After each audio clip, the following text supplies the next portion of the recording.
Some of y'all put a lot of faith into these little jars of eye cream, thinking if you just find the right one, your under eye area is gonna go from haggard to hey, up underneath the eyes. And yeah, I realize this is not an eye cream, but it's the first thing I picked up and it's the same size. So eye creams are typically good for treating things like dryness and puffiness underneath the eye area. But, beloved, your eye area is not just the skin. You've got facial fat, you've got muscle, you've got bone, etc. that also go into your whole eye area and how it looks and, how it looks as we age. Because as we age, those structures that I just mentioned tend to deteriorate. For example, you could use 100 jars of eye cream and still never address things like volume loss or excess skin. So today, we are going into everything that you can do for the under eye area to improve it. And I mean everything, including some of the things that people don't really talk about. So let's go. So first we need to understand the under eye area structure. Obviously there's skin, but there are other materials like I mentioned before that give the under eye area its look. There's bone, there's muscle, there's facial fat, etc. And it's not just the immediate eye area. You have other structures in the skin that hold up the eyes. This diagram here shows the loss of facial fat pads over the years. And as you can see, over the years as that facial fat is lost, it causes the face to droop, including the eye area. So that loss of fat, the muscle laxity, the loss in bone density, ain't nary an eye cream out there that can address that. But let's start at the basics and talk about what eye creams and other eye products like serums and eye patches can and cannot do. So, do you need an eye cream? It depends. For a lot of people, your facial moisturizer is going to address everything that you need for your under eye area, so you probably don't need a separate product. For others, though, you may need a separate eye cream for a number of reasons. For one, maybe, your facial skin is doing something totally different and needs a moisturizer for that, and maybe your under eye area is extra dry and needs a little extra TLC. That used to be my issue for many years. Like in the summertime, I would want something very hydrating and very, very lightweight for my face, but my under eye area would need a little creamy, more moisture in the under eye area. So eye cream is great for adding moisture to the under eye area, which tends to be quite dry, and it gets even drier as we age, and it can be prone to things like fine lines and wrinkles. And when an area is properly moisturized, it can look healthier, which can improve the way that you look. Like, all right, what's gonna look better?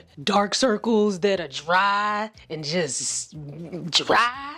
Or dark circles that are properly moisturized? You still got dark circles, but it looks a hell of a lot better with some moisture underneath it, doesn't it? Dry under eye wrinkles or moisturized under eye wrinkles? And then you have some eye creams or other eye products like eye serums, ice rollers, patches, and these are things that can help to address puffiness. So if you kind of wake up and the under eye area is puffy, these are things that you can use to aid in the puffiness. You can also use an ice pack. You can also, get some more sleep and watch your diet.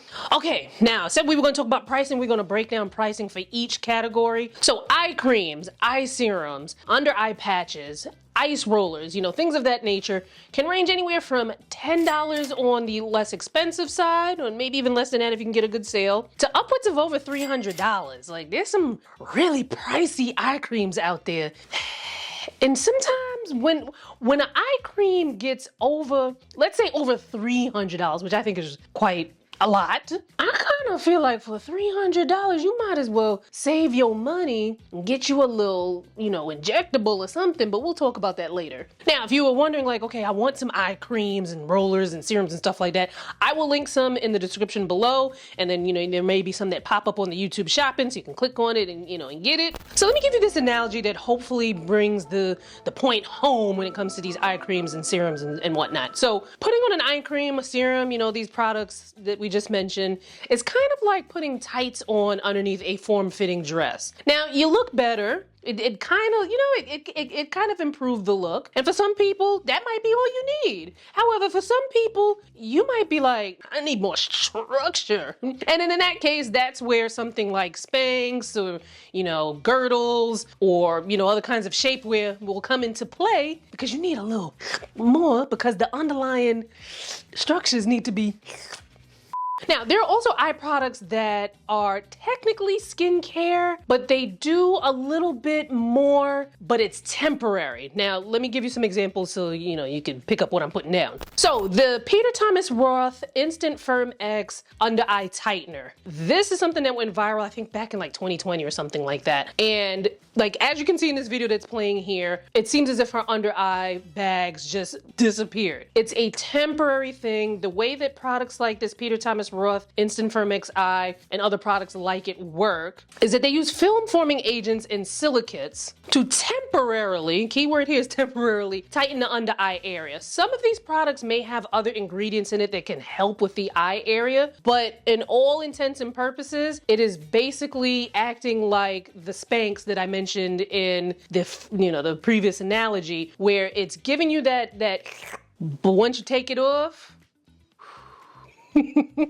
Now, I actually did a campaign with Peter Thomas Roth back in the day with this, and I was about to be like, look, y'all gonna have to cancel me out of this because it ain't do nothing for me. But then I looked back at my footage, because I was like, okay, I don't have under eye bags, but let me see what this could do. But I was like, I ain't see anything. Then I looked back at the footage, and I'm like, oh shoot, it actually helped with the fine lines and wrinkles underneath my eyes, like you couldn't see them. I'll put the video here so you can see the before and after, but it's a very interesting product. There is a learning curve with it, because if you put too much on and if you don't use the proper tools, it could wind up looking very white underneath the eyes, or where you might feel like it doesn't work at all. You know, if you have the patience, I would say it's something that's worth trying out, because when used right, it does amazing things. There are also a number of like eye cream kind of products that they kind of teeter the line between like skincare and almost like a makeup primer. So like Rock has one, it's called the Derm Correction Fill and Treat Serum.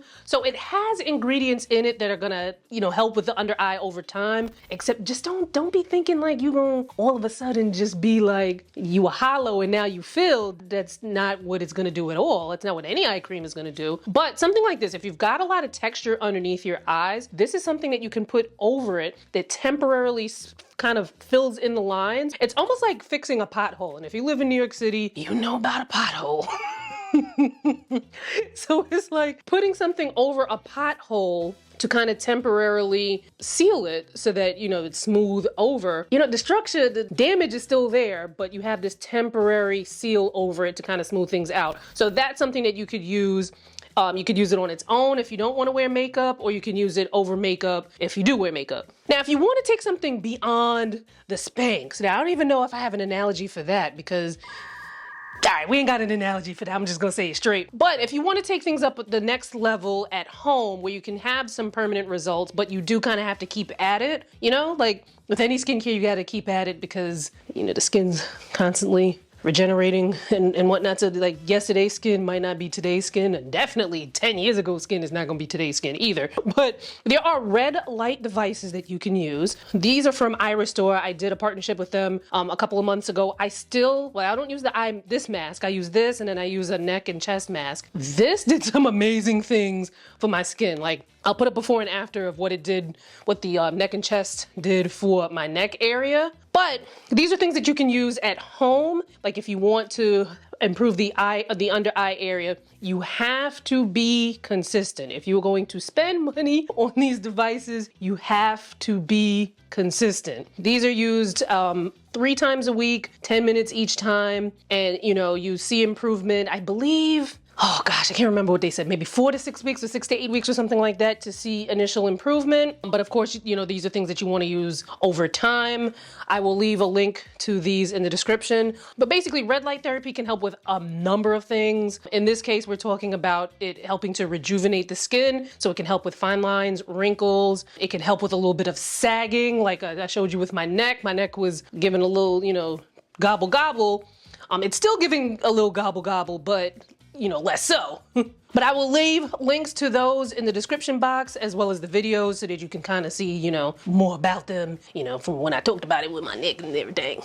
Now, let me tell you something. As great as red light therapy is, the at-home devices cannot address everything. And if you need more, that is where going in to a well-vetted, and the keyword here is well-vetted Skin of Color Pro. Skin of Color is also the big keyword here because whoever is going to be messing with your face needs to know what they're doing when it comes to skin of color. Now, they ain't gotta be of color to know what to do with color, but, check their receipts. So let's talk about the wonderful world of in-office treatments. So you might have noticed in this video, I haven't yet mentioned dark circles, and that's because it's kind of a tricky topic here. Because, first, are they really dark circles? Because, sometimes it can be just discoloration, and I'm not saying just discoloration as if discoloration is that simple, but there is a difference between discoloration and like a true dark circle. So true dark circles come about from a lack of sleep. It can be genetics. It can be diet. Typically the skin there is so thin that you can see the blood vessels underneath, which is the darkness that you see. I don't know why I said darkness like that. It is darkness. Stop! So here's a way that you can tell if you have true dark circles or if you have discoloration. So you can take your fingers around your eyes, right? Be careful, don't put your fingers in your eyes and go wash your nasty, dirty hands before you want to touch your eyes in the first place, okay? You can get nasty eye jammies and ting. So if the discoloration moves around with the skin, it's likely discoloration. If you can move the skin up and down and it hides the discoloration, those are true dark circles. And let me tell you something, both are not easy to get rid of at home. Ask me how I know. So my under eye darkness is actually discoloration. A lot of us people of color, sometimes we have this natural discoloration in our face. Some of us may have it on our eyelids. Some of us may have the natural discoloration around the perimeter of our faces. Some might have it around the lip area. Sometimes it's exacerbated by, day-to-day activities. It's a beautiful thing, even though it's a pain in the ass. Now, I got rid of a good majority of the under eye discoloration thanks to a custom prescription cream that my dermatologist gave me many, many moons ago. At your dermatologist's office, sometimes they're able to call into a pharmacy and tell them, all right, I want boop, boop, boop, boop, boop, this percentage of this percentage of that, put into a cream, and then boom, boom, boom, give it to my patient. You go to the pharmacy, get it, and then, you get to work, right? Now, the thing is, not everybody has that relationship where you can go to a dermatologist. Sometimes you can't even find a good one, or, maybe they're very, very far away. So that's why I like partnering with Agency. They've been a long, almost 2 years now, they've been a supporter of the channel, but they offer some of these custom prescription formulas without you having to actually leave the house. You can just, go on a computer, type in your information, yada, yada, yada, and a licensed dermatology provider can provide you with a custom prescription formula very similar. It has the same ingredients that my dermatologist used in the prescription that she gave me. Now, these prescription topical creams, oh man, they open up a whole new world. And it's usually your first line of defense when you're trying to get rid of older discoloration. And I like prescription topical creams because one, a lot of them sometimes contain ingredients that you can't get over the counter, like for instance, hydroquinone. Hydroquinone was something that you can get 2% or lower over the counter in the US. I don't know, I guess people was misusing it. You can only get it through a licensed dermatology provider, otherwise you're SOL. Okay, now there's also a lot of misconceptions and misinformation spread about hydroquinone. Hydroquinone is amazing at what it does with fading discoloration. Sometimes a little too good at what it does because it can happen very quickly and you really need to be under the guidance of somebody who's, be like, chill, okay, we need to cut back on it. It's not something that you should be using consecutively long term. 2 months on, 2 months off, 2 months on, that sort of thing. Which is probably why they wound up, taking it. Actually, I don't even know why they took it off the market. But anyway, like I mentioned, Agency, if you don't have access to a dermatologist, Agency, they have their licensed dermatology providers. I'll leave a link to that in the description box as well. But there's, at some point, sometimes the prescription topical creams can only do but so much, and then you still need to go on to the next thing. And some examples of the next thing can include chemical peels, lasers, RF microneedling, PRP. Okay. Now, let let me stress as I tried to, and I feel like I do a good job of stressing this, but I started to notice that even if the video is like 30 seconds long, some of y'all refuse to watch the whole thing and still want to ask questions or say things that I said that I did not say. So, that's why I gotta repeat myself so often. But when you are going to a skin professional, you need to make sure that they are fully vetted. Get the receipts, because some skin treatments are not for us. And even the ones that are for us need to be done with somebody who knows they are doing when it comes to skin of color. But anyway, let me briefly explain what those 4 treatments are and how they can help with your under eye area. So chemical peels essentially work by taking a chemical reaction that is going to speed up the regeneration process of your skin. So basically that means that this is a chemical that's put in, and don't get scared by the word chemical because everything's a chemical. My nails are chemicals, the air we breathe, the water we drink, it's all made of chemicals. So obviously some chemicals you probably, in a certain dose, and some you probably like, I don't want to be around that, but don't be scared by the word chemical itself, okay? Okay. So basically what that means, a chemical is put onto the area that is going to help the skin go faster in creating new skin. The skin is constantly creating new skin. As we get older, that process tends to slow down. So as we're younger, the process is kind of like this. As we get older, the process kind of goes like this. And then even get even older, the process is kind of like this. Now, there are many different types of chemical peels, and which one you should get is a conversation that is had during an in-person consultation with a skin of color pro that has been very much well vetted. And also just keep in mind that I would venture to say 9 times out of 10, any good skin of color pro is probably not going to give you a chemical peel on the first appointment when they first meet you. Just saying, they probably want to learn your skin, see what, do some less invasive things first and then work their way up to that. But, probably they're not going to give you a chemical peel, from June. Now, RF microneedling is a procedure that combines a bunch of microneedles, as the name denotes, with radio frequency. So you've got these little needles that are making controlled injuries. They're purposely making little injuries. Now that sounds terrible, but what those little controlled injuries are doing, the controlled is the key word there, is that it is, telling the skin cells like, all right, y'all, time to tighten up, time to, stimulate that collagen production, stimulate that elastin, get it right, get it tight. That's basically, what it does. And then the radio frequency kind of goes deeper into the skin to help with that process as well. Now you hear that and you'd be like, oh my God, that's not safe for dark skin. Not anything, but most of the procedures that are out there are safe when done with the right person who understands skin of color. There are some procedures that we should not be doing at all, no matter who the professional is, but we ain't even talking about those in this video, so, whatever. RF microneedling can be amazing with texture. It can help to tighten up the skin. It's not gonna do a lot of lifting or anything like that. We'll talk about lifting and adding volume later on, but with RF microneedling, do understand that you're probably gonna need multiple sessions spaced out over time. So you might need, typically it's 3, and it's not like something you get done and then you're like, all right, I'm good for life. It's like, nah, your skin is gonna keep skinning and the aging is gonna keep aging. So you might need to do this type of procedure, a couple of times over in life, So PRP stands for platelet-rich plasma. So basically, and this is gonna sound crazy, but I've gotten it done and I've loved the results, but PRP, they basically inject your own blood, they put it in a centrifuge, and what they're doing is they're separating the platelet-rich plasma, the PRP, from the other parts. I don't know what they do with the other parts. Maybe they throw it away. I don't know if you could donate it to science or whatever. I don't know. But they take that platelet-rich plasma and they inject that back into the skin. And then what that does is it stimulates collagen, stimulates elastin. It's basically telling the skin cells like, come on, y'all. Time to get right, get tight.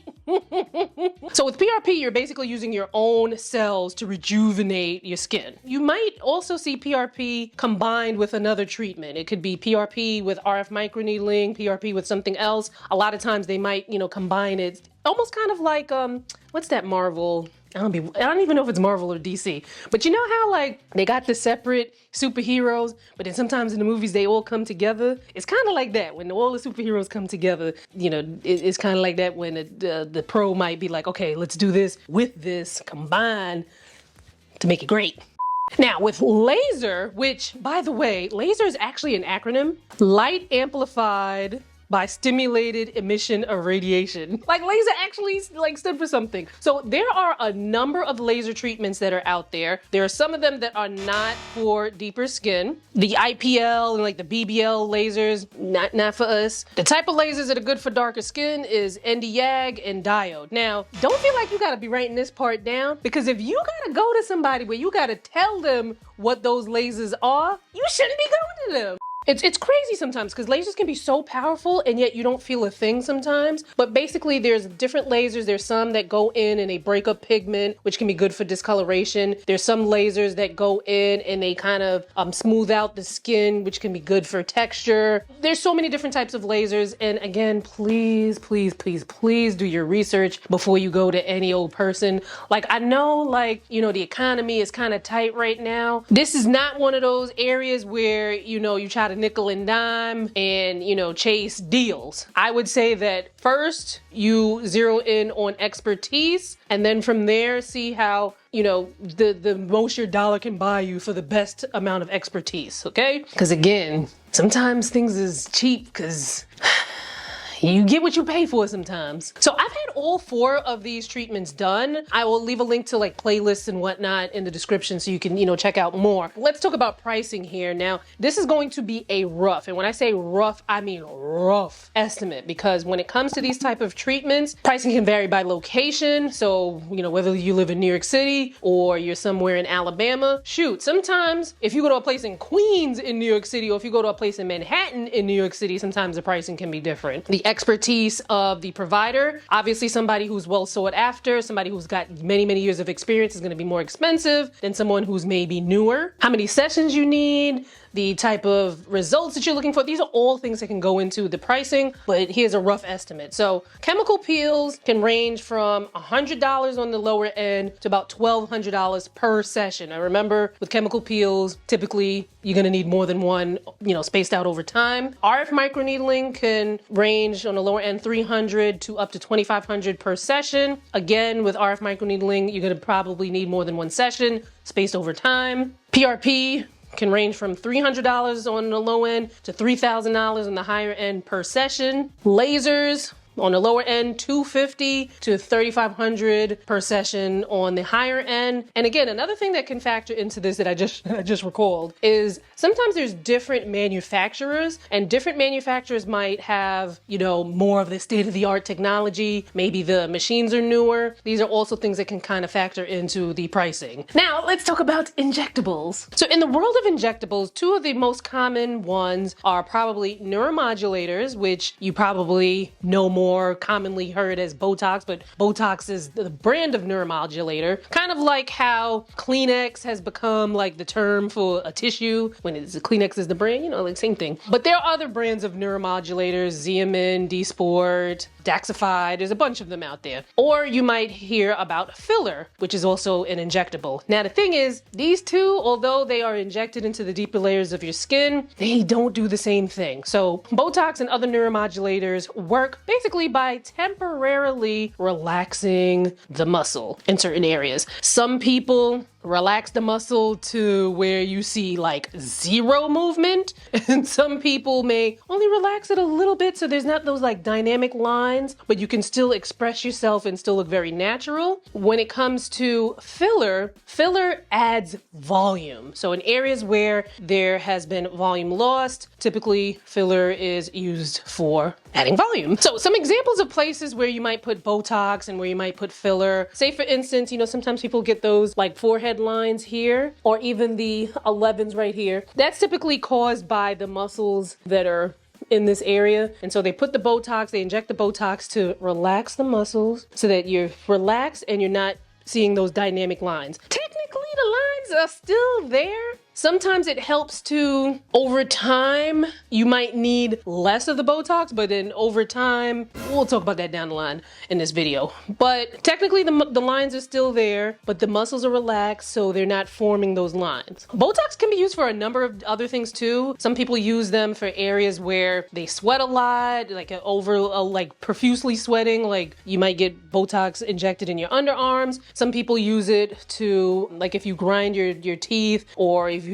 have like lockjaw, sometimes they put Botox to kind of relax that muscle to give you some relief. There's so many things that you can use Botox for. Some people put it in, like if you have some drooping by the eye area, sometimes they may use Botox there to kind of relax that drooping. Filler is used for volume. So I had filler in my under eye area. I've always had under eye hollows. I've looked at pictures of me when I was like 5 years old and you could see the hollows there. But with age, obviously, you know, things tend to progress and they, you know, tend to look a lot more pronounced. So I got under eye filler to deal with that area underneath, that loss of volume, that lack of volume, I should say. But filler is also used in areas like the lips. Sometimes people put it in their cheeks. Sometimes people put it in areas where they have like those deep pitted acne scars. It can be a number of things. But, you know, as always, please,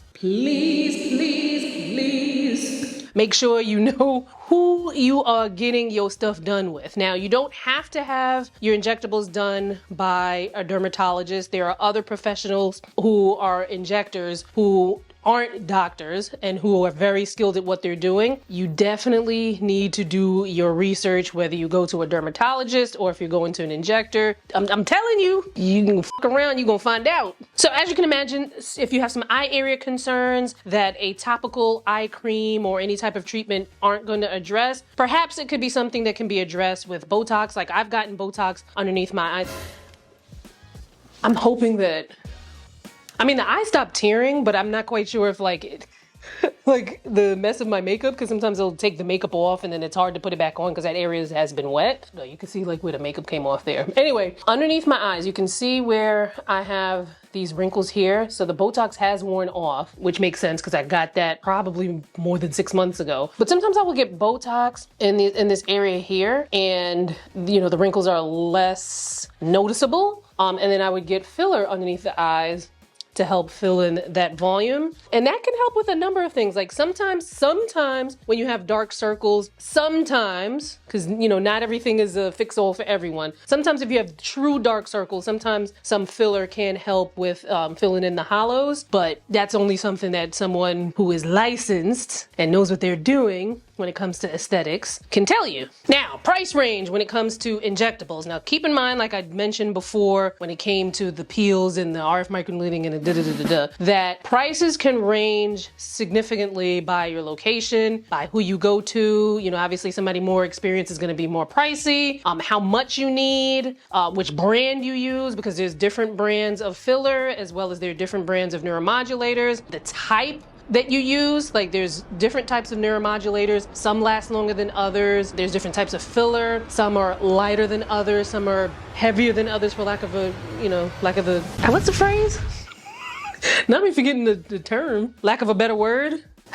I don't know, my brain not working all the time. So this is a rough estimate. The best way to know pricing is to go and have an in-person consultation with a well-vetted pro, because then they're able to look at your face and you know, see what you might need and address your concerns and yada, yada, yada. But anyway, neuromodulators like Botox can range from $200 to $1,200 per session. Now keep in mind that this is temporary. Some neuromodulators last longer than others. Some you gotta go every couple of months to, you know, get it redone. You don't have to go every couple of months, but you will see that it wears off and you'll go kind of back towards baseline. Baseline basically meaning closer to what you look like before. You don't have to keep getting it. You can just be like, I tried it. I'm done with it, you know, whatever. But if you want to keep up that look, you do need to go back, you know, and get it done. Filler can range from $600 to $3,000 per syringe. Wait, did I say per session when I said Botox? I meant per syringe, not per session. So, you know, the syringe,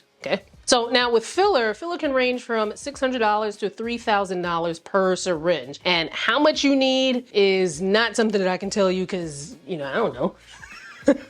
Like I said, The best way to find out exact pricing and how much you're going to need of these things is through an in-person consultation with a well-vetted pro. And again, filler is not a permanent situation. If you want to upkeep the look, you will need to get it done again. Some fillers last 6 months, some can last up to 18 months. It really depends, because it depends on your body's metabolism, because some people's bodies hold on to the filler longer, some it'd be like so, it depends. Now again, filler is not something you have to keep getting. Once it wears off, you will go closer to baseline. Now, filler does help to stimulate collagen, so you might not look immediately like how you looked before once, the filler wears off. But if you want to keep that look up, you will need to get it done over. Hopefully that makes sense. Now, as amazing as neuromodulators and filler can be, even they are not the end all be all when it comes to eyes. Sometimes you might need things that filler and Botox cannot address. And that is where surgery comes in. So let's talk a little bit about under eye surgery. So a blepharoplasty is an under eye surgery that can help with things like severe under eye bags and severe dark circles. So during this procedure, they can either remove the fat pads from underneath the eyes or remove the excess skin to treat the eye area. So if you're someone with excess bags, they may go in and remove some of the excess skin, do a little do whatever they gotta do, sew your ass back up and send you about your way. It's more involved than that, obviously. And sometimes if you're someone with a hooded eye, you might notice that as you get older, the hood part of your eye can kind of droop down further and further. Sometimes it becomes so low that it affects their vision. So sometimes people go in and have a blepharoplasty to remove that excess skin from the extra hooding. The hooding is drooping. There are also facial surgeries that can help with the eye area by virtue of the face being lifted. So you've got a couple things like, I believe they call it the ponytail facelift. You've got the fox eye facelift, which was, pretty popular. I don't understand how surgeries anyway, that's neither here nor there with how certain surgeries become popular. But if you want to see some facial surgeries and, see some before and afters, make sure you check out this video right here. Now, the pricing. So a lower blepharoplasty, and again, these are rough ranges because pricing can vary based on your location, the person you go to, what you need, yada da da da da. And these prices are not going to include anesthesia, which if you need to go under, guess what? You got to pay an anesthesiologist. A lower blepharoplasty, so that's under, can range from $3,500 to over $15,000. An upper, up here, blepharoplasty can range from $6,000 to over $25,000. Again, those prices do not include anesthesia. The source that I got, which was ChatGPT, said that the anesthesia can range from $500 to $2,000. These are just to give you a rough idea. Obviously, even the anesthesia price can range because, depending on it, like if that's some hotshot anesthesiologist, you gonna pay hotshot anesthesiologist money on top of the surgery. A fox eye lift can range from $4,000 to $15,000. A lateral brow lift can range from $4,500 to $20,000. And some of these, when it comes to these plastic surgery and these facelifts and things like that, again, check out this video here where, we kind of go over some before and afters and things like that because, I ain't gotta be the one to tell you, like, what you need to go, to find out what's gonna be best for you, it's best done in an in-person consultation with a well-vetted pro. So, have you tried any of the treatments, procedures, surgeries that were mentioned in this video? Get all chitty-chatty and let's talk about it in the comment section. Now, if you want to see some of these treatments in action, the RF microneedling, the chemical peels, the lasers, check out this playlist here, because like I said, sometimes I donate my face to science for this channel. Click on this here, and I'll see you there.